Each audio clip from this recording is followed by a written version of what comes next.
Hey guys, what's going on? So it's been a while since I've had a video up. I'm sorry about that. I had a lot going on. I'm busy at work, all the excuses that we go through about why we don't put videos up. I've got them all. So anyway, I've got some clips together about this dart that I've done over the past 2 or 3 months, and so I'm just going to go ahead and put them up for you. So I hope you enjoy those.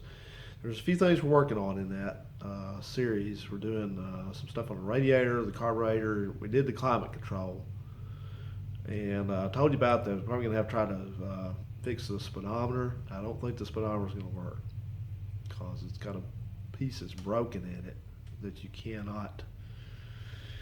cannot repair easily. You can't even replace the piece. You can't even find it. You'd have to dig it out of a used speedometer, which I have a used speedometer, but it ain't coming out in one piece. So I may have to go to a GPS speedometer on that, but it's just what it is. So anyway, there's a lot of tinkering around. I think I messed with there was something else I was going to try to. I think I ended up maybe some clips in there about the brakes master cylinder too, because they had the original master cylinder on it. And I think I was going to try to save that, and you'll have to just see what came about with that. But anyway, the main holdup, I spent way too much time trying to find a used windshield for a four-door A-body sedan, and couldn't find one. No way, no how. I even put a thing on not Facebook, but the A-body forum. Had a person from Florida had one. Had a person from Wisconsin had one that was going to try to send it to me. I thought, I don't think so. I don't think we're going to do that. So looked and looked and looked and looked and looked for a windshield. Had the seal. I got the seal. Seal's been here. Been messing with that too, trying to get the seal to fit right. The seals for those do not ever fit right because one place makes them, called Precision, and it's anything but precision. It looks like the seal that goes in it. I say that for it, but they bunch up. They're a little bit too long on the bottom, and they know they are, but they sell them anyway. And that's the only choice you have. Either that or you can just do without a seal, which you can do that. So anyway, that's that. So I went looking, and a sign of desperation for looking for a windshield, I actually went to Stevens Performance. If you've never heard of Stevens Performance, it's a place over here in Anderson, Alabama, which is about 25 miles west of here, as the crow flies. And so I went in there, and that was interesting also because I knew I was going to get bent over if they had one because they're not cheap. You know they got parts. You want parts, you're going to pay for it. Where else are you going to find it?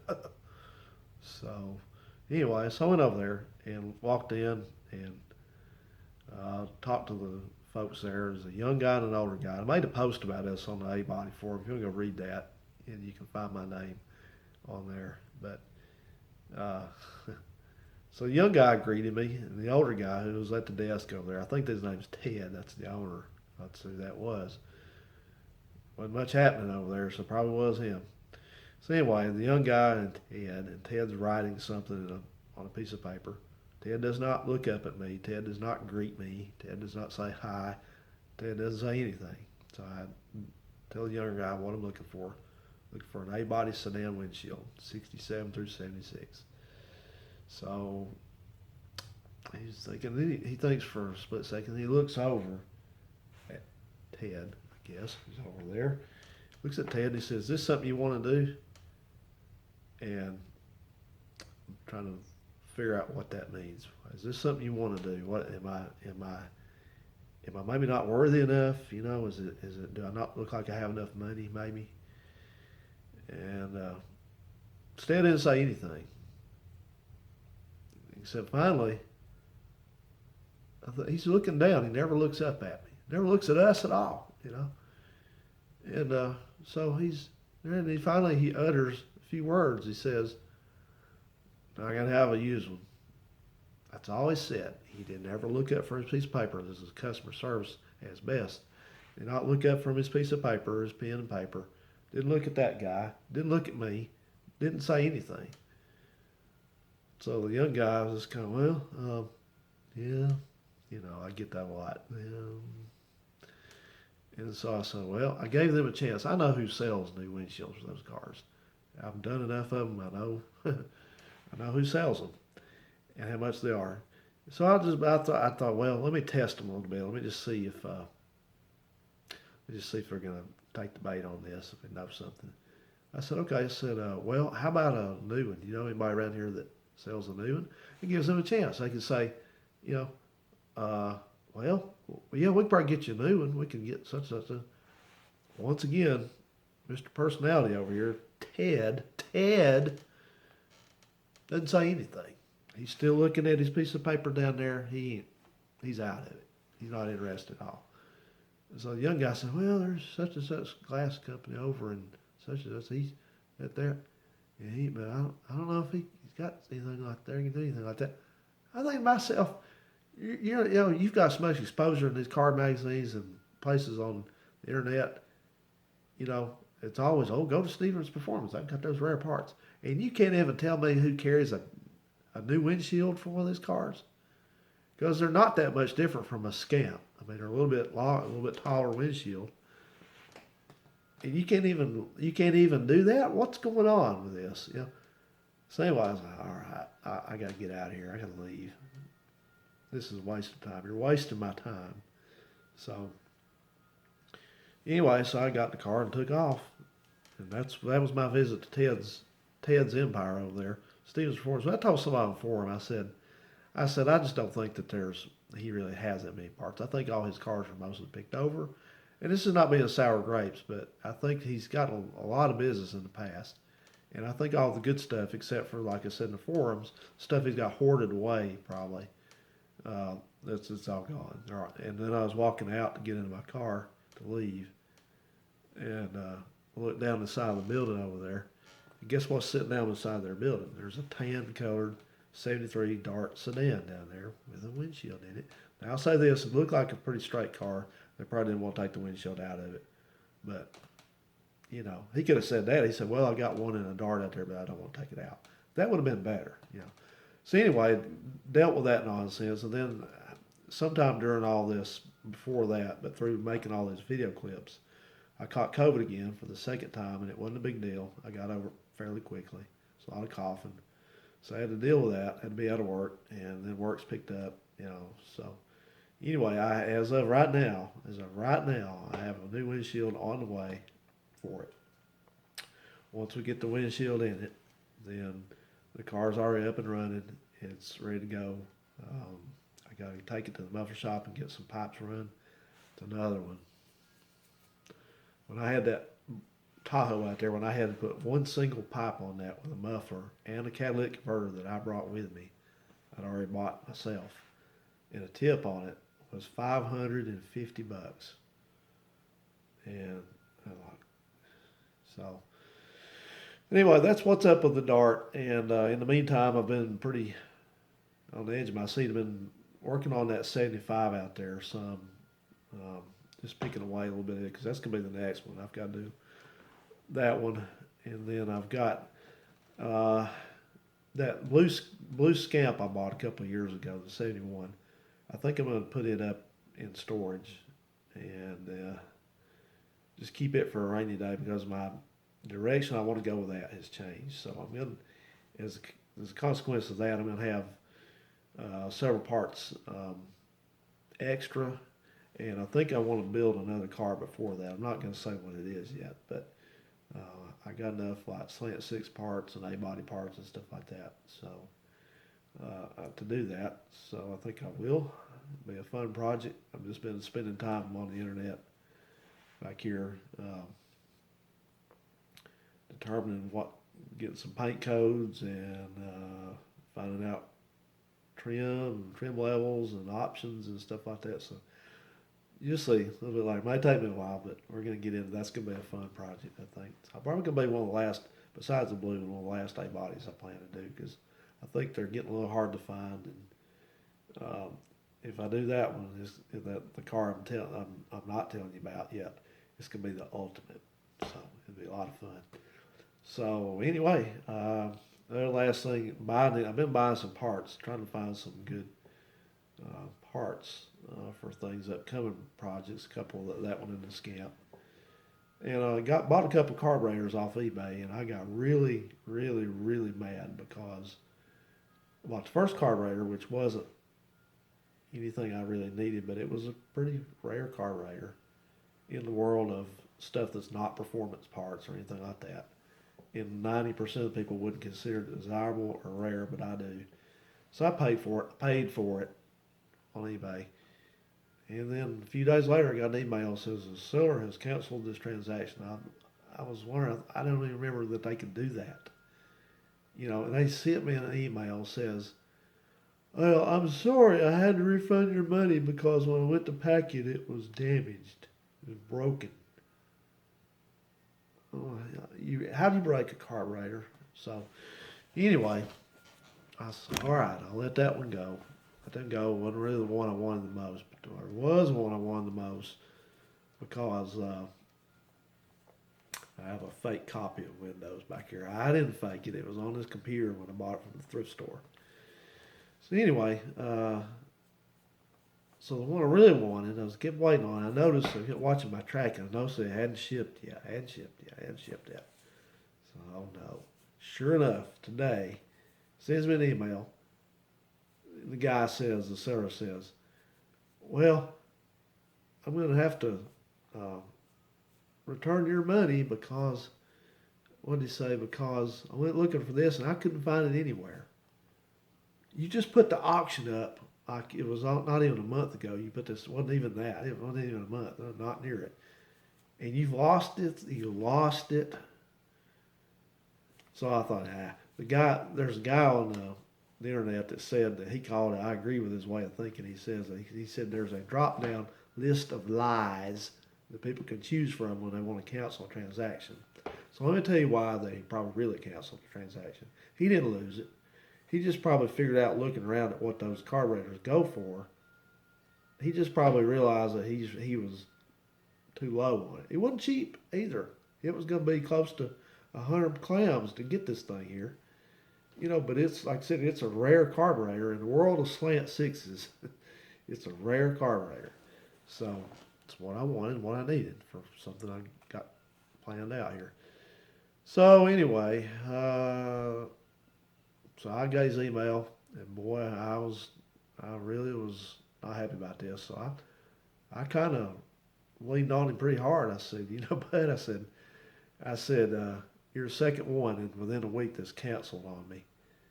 I said, I suggest you go looking for that carburetor again, and if you find it, you let me know, and we'll see about relisting it or whatever. And I'll agree to buy it probably. And I said, but don't. I said, I know all about this. I said, I know why people do this. I said, I'm not going to have people keep jerking me around saying there's something broken, something's missing. It ain't missing. So anyway, so I was so mad about that. I was fired that later. Finally, while I went over there, I thought I'm just going to look. And sure enough, I found another one, an even better one. So I decided, well, I'll take his refund and take the refund from the other goon, the first goon that lied to me probably. I'll just buy this one. It's better. That's coming from way away, but I don't care. And so I emailed the same guy again. I said, never mind. Keep your missing carburetor. I said, I'll buy another one anyway. Goodbye. So I've been dealing with stuff like that. Just, I don't need that. But anyway, so, yeah. Just been a lot we could talk about. I've been looking at, while I had some downtime, I've been looking at the emissions on that 75 Dart out there. It's missing a lot of it, and I realize that it's 75 only, and I'm not going to put it back on it. Just been watching a lot of videos.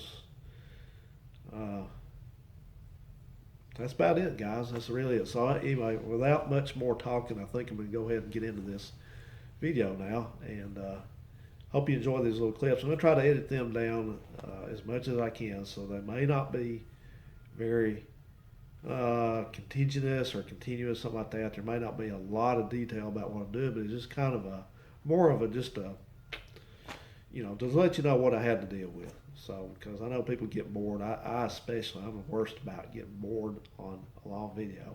And I start clicking through it. So anyway, I try to keep your attention as best I can. And again, I apologize for not having stuff up. I hadn't even checked my comments, and I don't know when. I've got like 190 comments I got to go through. So I appreciate every one of them. I get so busy, and then some days I just, I come home from work and I just want to just sit here. I don't want to talk on the phone. I don't want to watch TV. I just let YouTube play, or I get into my parts books or something. I'm a big parts number geek. Yeah. So anyway, it was good to see all y'all again. Good to talk with you again. And if you find out who that was that told me that fib about losing that carburetor, go kick his ass for me if you don't mind. No, don't do that. So, all right, guys, let's do it. So roll it now. Okay, so we're to the point now that we need to get some seats put in this thing. So here's what we got going for seats. So I may have mentioned that I had used the seats out of this car, the front and the rears, in that Plymouth Valiant that I had before, because when you're putting these together on the cheap, you got to kind of reuse things and not spend a whole lot of money. Plus the fact that you can't get upholstery kits for bench seat cars anymore. We clarify that you can get them for a split bench, but not for a full bench seat. So I did that. So I needed some seats. Well, fortunately, a couple years ago, I guess it was, I salvaged some seats out of a 68 Dart. And I did that because I thought I might have a use for them in this car, and I did. So these seats were originally green, which I got some spray dye over there and dyed those. And yeah, so did that. Here's the other. This is the upper. They're in pretty decent shape. They're usable, cheap. And then out here, I have the front seat, which has been sitting outside here with a cover over it. And it's in a little bit worse condition. It is usable, but I have an idea of what I'm going to do with this to spruce this up. So first I'm going to clean it, and then we'll go from there. I have a good idea. The fact I've already bought the materials to fix this seat. Now, you may think, well, classic car like this, you just need to get an upholstery kit, have them done, send off to SMS, have the fabric sent in, have them done, $2,000, $3,000. Nope, not this one. So we're going cheap on this car. So you'll see what I came up with for this in just a couple seconds. So I'm going to get busy cleaning this seat, and then we're going to put these seats in, and we'll see how it looks. Got seat belts also, which I salvaged the seat belts out of that 73 Plymouth I had, and somewhere along the way I lost a couple of them. Either I lost a couple of them, or I gave them away, or did something happen. So I don't have all the seat belts, but I have the main ones that count, meaning the front ones, and I have a couple of the rears, so it'll be fine. They're all black, so that's fine. So let's get on with this. Beautiful day today. The weather is up in the 60s, and it's going to be warm tomorrow, and then guess what? It's going to rain, but at least it's not zero out here again. So, all right, let's do this. Okay, I have given this thing an aerosol overhaul, and I had to actually repair a couple of these studs that go through the floor to hold the seat on. That one there got ripped all the way out, but I got her back in there. So, matter of fact, actually it was gone. I had to go dig through my bolts collection and put another bolt in it, get it welded in. That's all right. I remember now how that happened, because I think when I was taking this thing out there in the junkyard, this last one, something stripped out on it. I couldn't get it out of the floor, and I thought, I'm not leaving this seat here, so I just brute forced it out. So when you do that, you can count on having to repair it. So, all right, so I'm going to get this thing the rest of the way cleaned up and continue.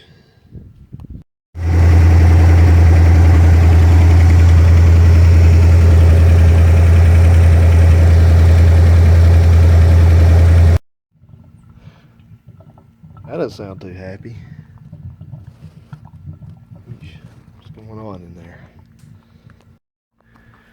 Well, we hit our first snag here, so we heard dripping, and got a whole bunch of coolant right there, and it is coming out of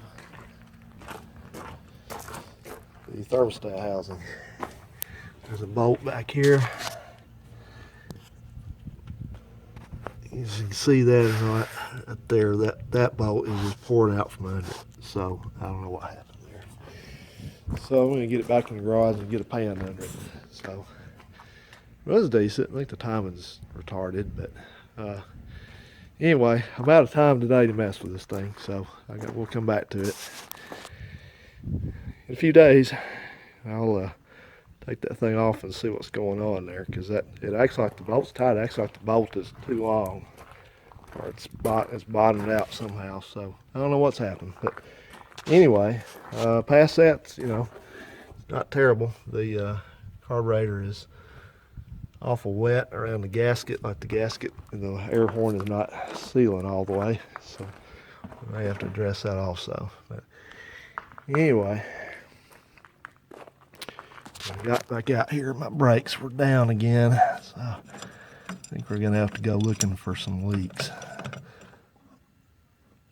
or just bleed them again, but look for leaks first. This is burning off a lot of junk under here. All right, well, I'll update you in a few then. Okay, everybody, so we're back out here with this. Been a few days. Unfortunately, the latest variant caught up with me, so I had to spend several days dealing with that and getting my way through that thing. And I think feeling a lot better now, and I'm probably ready to go back to work imminently. But I'm just out here, just kind of picking away just a little bit, not much. But one thing I wanted to do is, I mentioned to you before, I believe, in passing, that I had a couple leaks pop up on this car. I ran this thing with the radiator cap sealed up on it, and I sprung a couple coolant leaks. Notice the first one was right out of the bottom. Looks like it's out of the bottom of the radiator. If you look down, sort of, sorry. I'm gonna be doing that. I hate that, but unfortunately that's a little side effect there. If you look down there at the bottom, you see there's coolant like along the bottom of the radiator core, and then there's coolant that's also pooled up on the core support, and that's coming out of the radiator somewhere. It's not out of the hose, unfortunately. I wish it was, but it's not. So that's that. But what I'm more concerned about is for the second time, I found coolant. It's gone now, but just to show you where it's at, where it was. There was coolant pooled up right in there on the top of that timing cover, and that coolant must be a little bit acidic, because it's just peeled that cheap engine paint right off where it's leaked out. So there's a lot going on in there. There's a couple hose, two, three hose fittings, and then there's the radiator hose up here above. It goes in the thermostat, and then there's some gaskets, seals, and stuff that you don't want to leak. So anyway, I dried it off, and it did not leak again while I was sitting here, but that's not really conclusive. So I went on eBay and bought myself one of these nice vintage pressure testers for the cooling system. Sorry for the rain, just kind of the way it goes, but seems to be in good shape. So you just put this thing on the radiator and pump it up to however much you want to test. Like this is a 16-pound system, so you could go into the black, and it's pretty self-explanatory if you use one of these. So I'm going to just clean this up just a little bit. It is pre-owned, so I'm just going to clean the gas. It's real nice, so I'm going to clean it up a little bit, and then I'm going to put this thing on it and pump her up, and we'll see how many leaks we have here. Those two are the only ones I know, but I really want to know about this one that's under there, because that could be simple or that could not be simple, and I hope it is simple. But you know my luck, it won't be simple. We'll find out. Stay tuned. Well, found one.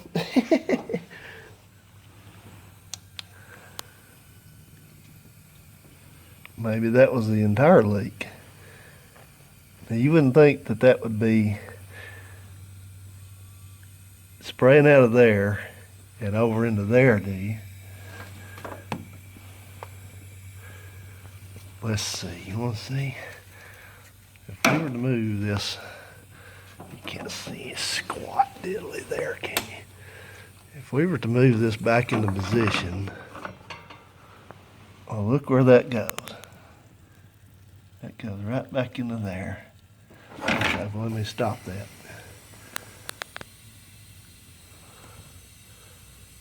Oh yeah, okay.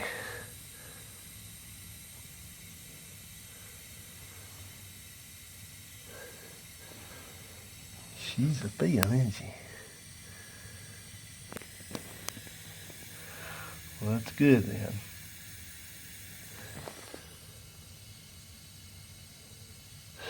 So, they have more than one leak. So I think we're gonna have to take this radiator out and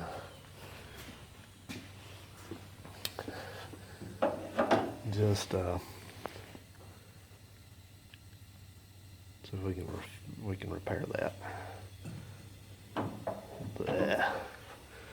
Okay, well, I'm going to give it a little bit more of a test here because it's going to blow. I want it to blow. And more, if it's got a weak spot somewhere besides this, I want to find it out because that will determine if I can, fix this one or just replace it with a new something newer and keep this one as the original. We'll see. Let me go ahead and test her. All right, so I got the radiator out, got the upper hose off, got the thermostat housing out, the thermostat removed. So let me show you what's going on with this stuff. Some of this I've caused myself, but it's kind of interesting. Okay, so the first thing was going on was I noticed it seemed like after the first time I really ran this engine any length of time, it looked like the thermostat stuck open. And I thought, well, I replaced the thermostat, I knew that. And I couldn't remember which one I put back in it. Well, it turned out the one I put back in it was this one. And this apparently was already in there. And the reason why I even decided to try to reuse this was that it's one of these good, they call it a balanced thermostat type of a deal. I don't think I would call it high flow necessarily, but it's a good design. And this one looked good. And it is actually, I have to trick the camera again, but it's actually, get the right side of it, a Mopar unit, or it was original equipment in a Mopar, probably this car, because there's a Mopar part number, 2128994. This is made by somebody else, maybe Robert Shaw. I think Robert Shaw was the ones that made these, but actually what happened here was the thermostat didn't stick open. It actually broke. If you look in there, you can see there's a large opening where this part of the thermostat, where it says toward engine, or towards radiator rather,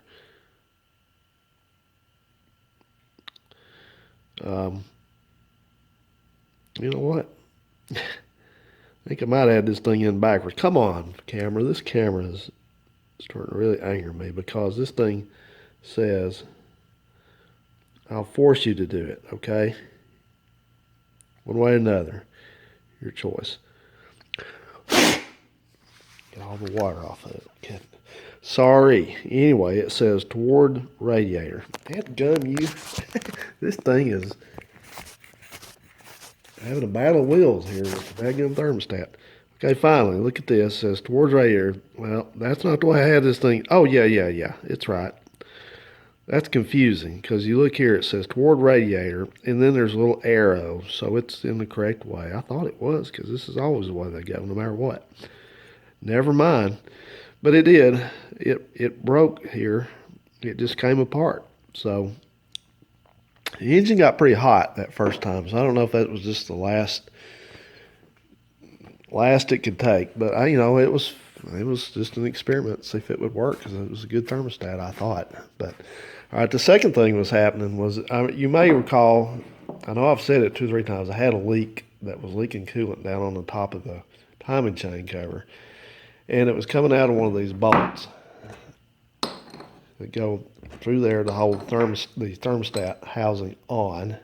I thought, well, that's odd because I don't think those go into water, and they don't. They don't go into water at all, which means that the holes that these things go into they're just blind. They stop. There's nothing. They don't go through to any kind of water at the bottom of them, so water can't come up. So that was the case. Wasn't sure about that till I took it off, but that's it.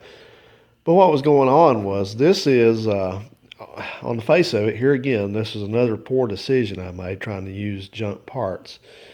And I remember that I couldn't use the original thermostat housing on that engine because it was aluminum. They're aluminum and they rot out. They just get pitting and just they're junk when they're that old. So I found this one on something I had out here. I don't have many V8s, and this is a V8 specific thermostat housing, but it fits everything from 273 up to 440, unless it has to have a curved housing like my 383 does for air conditioning. So anyway, I thought, oh, good, I got one of these. I'll just use this. And so I did. I painted up, and see, it's not the original, not whatsoever, because this is steel, and that's, or cast iron probably. I was thinking when I put this on, I thought, hey man, this is awesome. This is good. I like this. Well, the reason why it leaked is the casting on this is so terrible that if you look at this side of it, we might go into focus problems again, but if you look at the side of it, you see where the bolt goes in. It's relatively level, you know, at the top up there. So the bolt sits pretty level. And then if you look at this side of it, the side that was leaking, look at this mess. Look how off that is. It's like, how many degrees is that? There's like on a down slope. So if you put a bolt in,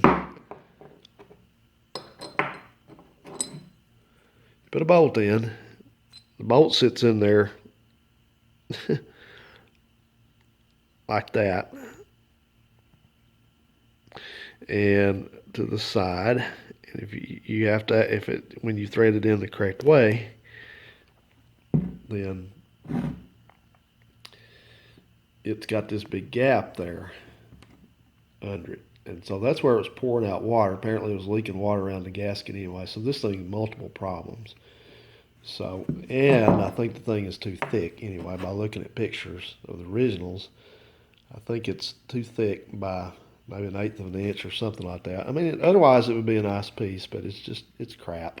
So you can get a reproduction, which looks like somebody, I hope it's pretty decent, a reproduction aluminum Mopar housing that looks like somebody's put some effort into. And forget pretty reasonable, so I think that's what I'm going to do. Oh, I didn't even show this part of it. Look up here where the hose goes on. Look at what they did there. Somebody came back around who did not know anything about how this is supposed to seal. They put grind marks or something happened. I guess grinding the where the parting line is there, and just ground that. That's not even supposed to be ground off right there. See that up there at the top? So anyway, that's two problems. And then here's the last and potentially the most worrisome. So this radiator was leaking water. So took it out, cleaned it off, dried it off, and all that. And I have a bad feeling that there may be more than one leak on this thing because it was pooling up down there in here. And then when I ran it, you saw in the last part, I ran it and it was spraying water out here. Well, here our leak is. Let me find where I'm at. Yeah. Right there. Don't know how far in we can get. This camera's not going to do it, but right there, you see that tube? Right there in the middle of your screen. It's got a big old hole in it.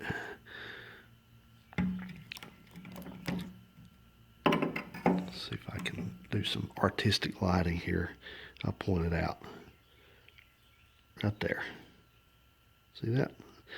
So that's not good, obviously. And the reason why it's not good is because when you have an old radiator that's 50 plus years old like this and it suddenly gets a hole in one of the flues, then that means it has started to corrode. Now there's a possibility something could have hit it, but it doesn't look like it because the fins are not messed up or anything. But it's, you remember, yeah, look at the inside of that. So you know, the cooling system has been neglected. That's the long and the short of it. So the radiator has started to deteriorate. And what's probably going to happen, I'm probably going to fix this, and I'm going to attempt to. But what's going to happen is it's going to just continue to deteriorate, and it's going to start springing leaks like Old Faithful. So if it looks like it's not, if it looks like it only has one leak here, then I'll go ahead and try to fix that. And then I'm going to pressure test it to see if it's leaking anywhere else. If it's leaking anywhere else, it's over. I'm not going to mess with it because I love original radiators. Pardon me. Love original radiators, and this was not going anywhere. It'll be kept, but it has to be recorded, and I can get, for that car, I can just get a plain old internet special aluminum radiator and throw in there. I don't like them. I don't like the way they look. I think they're ugly as hell, but I want to drive that. I'm not going to be like the Chrysler and I'm going to pull the radiator back out and work on this. Pull the radiator back out. I'm not doing any of that. So it all has to work. So that'll be the way I go, because to put a core in this radiator is probably going to be about, I don't know how much they charge now, probably $300 plus.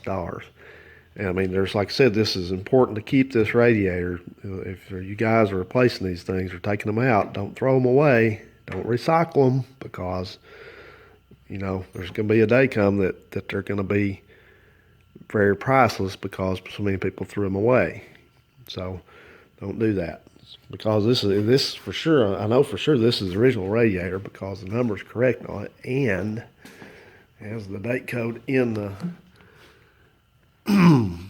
302 of 8. That's the 302nd day of 1968, which is, this car was built right about that time. So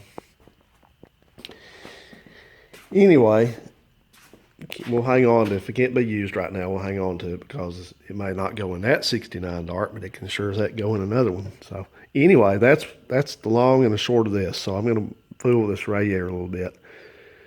And as long as I want to get out here and work, I still don't have a lot of energy, but get out here and do what I can. And anyway, try to put some junk together. So I got to order that thermostat housing and then a gasket. And I've got a thermostat. I tested it 5 times, and it opened and closed and didn't do anything crazy. So I'm going to attempt to use that one. So anyway, all right, let me get busy. Let's see what I can do here. I've never fixed a radiator successfully. We'll try it.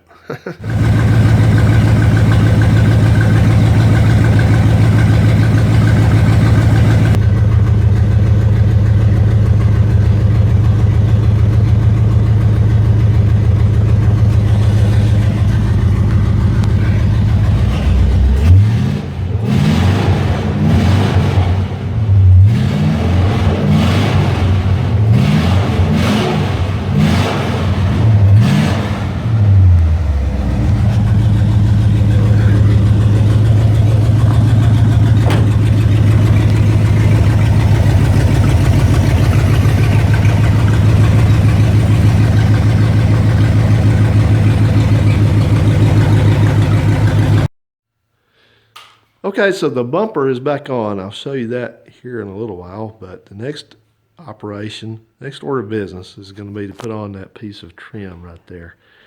And so I have a replacement, and that's that. So anyway, the only issue run into this is these trim clips. They're in LA, no longer available. Haven't found them anywhere. I'm missing four of them at least. There's a different one goes on the rear right there. But I'm missing those and nowhere to find them. So I don't feel like trying to figure something out for another type of clip. I think we're going to go to plan B. And plan B is only because of this piece of trim has already been kind of banged up a little bit. It's already got a screw hole in it. And this is a 4-door only piece of trim. This particular piece of trim is 4-door only. Hope that's for a 4-door. Make sure. Yeah. All right. So anyway, and it's only about 60. Maybe those clips may fit 68, 69, and then the 70. So it's not a desirable piece of trim. So we're going to go to Plan B on this, and we'll see what Plan B is just in a bit. All right. Well, the more I looked at this quarter panel in comparison to the other one that I've already worked on, the worse this looked to me. This had, as you can see, it had all the paint was flaking off, and it had a big rust spot, a couple big rust spots here, and just a lot of nastiness, and it didn't look good. I mean, it was just stick out like a sore thumb. So I thought, well, I can do something about that. I have access to limited tools and limited ability and some questionable paint, so I'm sure I can do something with it. So anyway, the story is that this quarter panel, the two quarter panels, each one of them on this car, they're junk. Let's just get that out of the way, because this thing has been wrecked more than once, and this one got it. You know, of course, you saw what I fixed over here, but this side got something a lot worse. Looks well, probably as worse. However you want to look at it, but it got wiped out down the side of it here, and even so much so that they had to replace the door on it, because I had that door panel off and there's no insulation on, you know, that spray on sound deadening. It's not there on that door, so I'm assuming they replaced it. And then when I was messing with this trunk lid trying to get it adjusted, it had already been adjusted one way or the other. So I don't know. I don't think he got hit this way. I think somebody got into him like this, because it's got filler all the way down through it. You can see this. I've fixed some of it here, but that all the way down to the door and maybe on around the corner, I don't know, but it had Bondo in it. That wheel arch has got a lot of Bondo in it. It had a Bondo with some primer and some paint on top of that. And then down here, I don't know what went on down here. It looks like it had another repair done at another time, possibly, because it doesn't look like rust repair, but it's got the original primer, got the metal, then original red primer, red oxide primer, and then it's got the original paint, and then another coat of primer, then another coat of paint. It looked like another coat of paint on top of that. So they had like two or three. It had like a thick coat of paint on it. I had to grind all of it off. And this thing's got high spots in it, like right there. It's got a low spot in it, like right there. That's a high spot, actually. Had a low spot there. I mean, the whole panel's just like this. You can see on the end, if I were to open up the inside, which I don't feel like doing, but if I showed you on the inside, you can see the quarter panel's it's a rough shape. So fortunately, these quarter panels are not valuable as far as should you save it. So we're just fixing it. We're not even gonna take the trim off of it. And then we're just gonna hack it back together with some cheap paint, and that's it, because I didn't want to look. The only reason I'm doing this is because I didn't want to look out of place compared to the other side, because the other side's turned out pretty nice. And then I came over and worked on this area right here.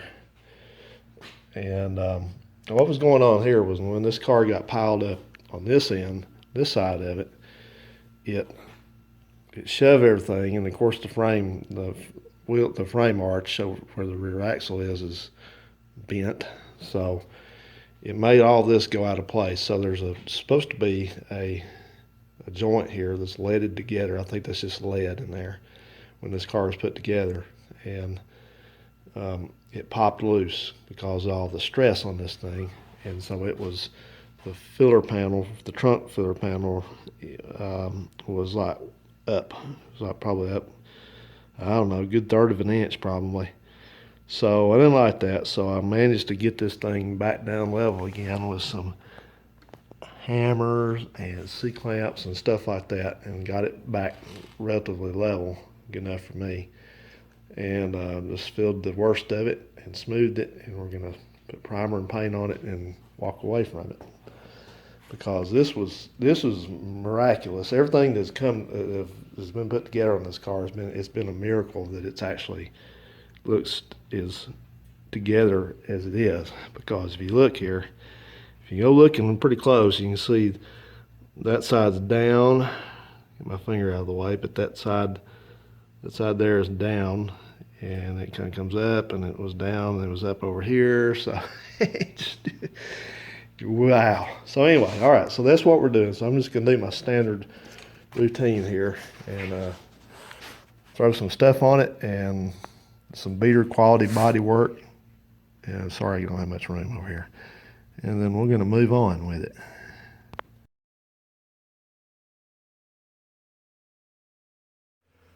Well, it's not in the budget for another bumper, so I'm having to bend this one back out in the press. Seems to be working okay.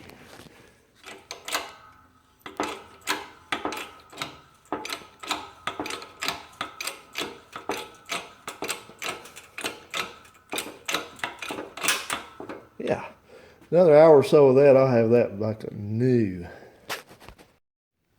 Okay, so we're back on this car again, and I got the drive shaft put in. And now I had to replace the idler arm on it, so that's what I'm doing.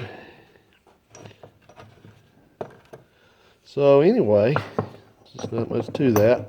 It's a little bit more difficult on these because I had another replacement idler arm, but you can't use the one I had on it because the one I had for a 73 and onward, and they changed these in 73 for the model year 73, so that normally the outarm is oriented like this if you're looking from the side, and it's got the bolt here at this end goes through the frame, and then this goes to the drag link. Well, on these older versions through 72, the drag link sits over the end of the outarm up here, and they changed that so that later on the idler arm is the drag link goes up under it. I think it was a little bit less safe, but that's what they decided to do. So anyway, that's that. So I had to order another one, and then this is the old one. This looks like you can see the wear in it. It's up here.